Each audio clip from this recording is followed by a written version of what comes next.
Subscribers yang berbahagia, hari ini kita mau membahas di channel edukasi tersayang ini mengenai pemahaman yang sangat ringan dan sering kita dapatkan pemahaman-pemahaman yang keliru terhadap hal seperti ini. Ini simpel sekali, tapi menurut saya ini perlu dilakukan pencerahan ya. Kita sering salah mendengar ataupun juga sering menyebut kesalahan ini. Apa perbedaannya perselisihan ataupun yang juga disebut dengan sengketa ya, dan juga kita kaitkan dengan konflik, lanjut dengan kasus dan dengan perkara. Jadi begini, kalau sengketa ataupun juga perselisihan itu pada tahap pertama ya, cikal bakalnya jadi perkara. Jadi kita tidak boleh menyebut perkara itu.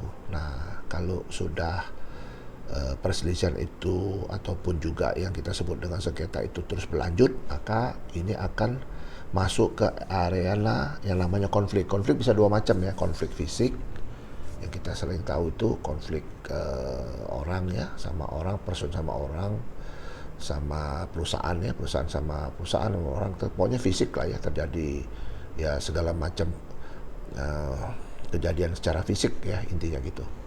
Dan ada juga secara psikologi, itu sudah masuk yang disebut dengan konflik ya. Nah, yang disebut dengan kasus itu ketika itu sudah masuk ke ranah pidana. Ranah pidana itu dilaporkan ke aparat penegak hukum ya, penyidik ya, itu disebut dengan kasus. Jadi kadang satu tempo saya mendengar tuh banyak juga penyidik itu bilang, ini perkara nomor sekian terdaftar di kantor kami di ke Polres misalnya. Itu statement yang perlu dikoreksi, itu salah ya, itu yang benar itu kasus. Jadi, ya, nah ketika kasus itu sudah diolah, sudah dilakukan penyelidikan dan penyidikan sesuai dengan KUHP ya. Nah ini berlanjut ke tingkat yang disebut dengan perkara. Perkara itu sudah, artinya sudah terregistrasi di pengadilan, baik itu di perdata maupun pidana maupun di administrasi. Jadi kita mesti bedakan itu. Jadi kalau ada istilah kita lihat itu perselisihan ataupun sengketa, itu akan beda dengan konflik. Konflik itu akan beda dengan kasus. Kasus itu akan beda dengan perkara. Jadi ini tahapan-tahapannya yang perlu dipahami ya.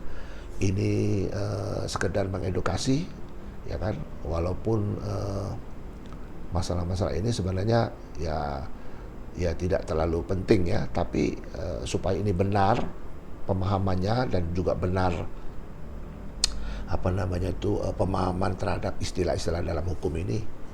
Nah, saya kira ini perlu dipahami ya oleh kita semua, khususnya bagi aparat penegak hukum ya, yang berharap betul bekerja maksimal untuk mencapai keadilan formil, keadilan prosedural, dan keadilan material. Terima kasih atas semua yang sudah berpartisipasi untuk mendukung channel ini. Tetap bekerja, tetap menjaga kesehatan, dan sukses.